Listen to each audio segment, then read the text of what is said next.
अस्सलामु अलैकुम वरहमतुल्लाहि वबरकातुहू। ख्वाब में मौज़ा देखना। हज़रत इब्न सीरीन रहमतुल्लाह अलैह फरमाते हैं, ख्वाब में मौज़ा जाड़े के मौसम में खैर और नेकी पर दलील है, और मौसम गर्मा में गम और परेशानी है, और मौज़े के दरमियान अहले ताबीर का इख्तलाफ है।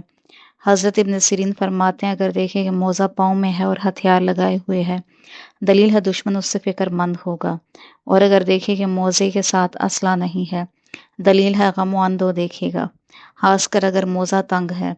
और अगर देखे उसके पाँव में मोज़े चमड़े का मोज़ा है, दलील है औरत करेगा। और अगर देखे कि उसके पाँव में चमड़े का तंग मोज़ा है, दलील है उसको गम पहुँचेगा। हज़रत इब्राहिम करमानी फरमाते हैं, अगर देखे इसका मोज़ा बकरी के चमड़े का है, दलील है इसी कदर माल पाएगा।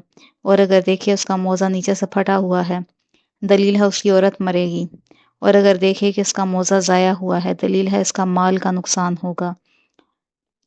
और अगर देखे उसका मौज़ा पाँव से निकला है, दलील है शादी और खुशी पाएगा।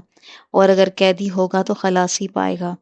और अगर देखे कि इसका मौज़ा जला हुआ है, दलील है कि उसकी औरत मरेगी।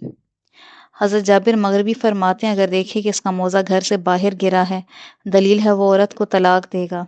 और अगर देखे कि उसने बेगाने आदमी को मौज़ा दिया है या फ़रोख्त किया है, दलील है उसकी औरत मरेगी। और अगर देखे उसका मौज़ा लोगों ने फाड़ा है, दलील है कि उसकी औरत मरेगी। और अगर देखिए उसका मौज़ा चोरी हुआ है, दलील है कि जवान उसके अयाल का कसद करेंगे। हज़रत जाफ़र सादिक अलैहिस्सलाम फरमाते हैं, ख्वाब में मौज़ा अगर नरम है और पाँव को दुख नहीं देता तो उसका देखना 7 वजह पर है।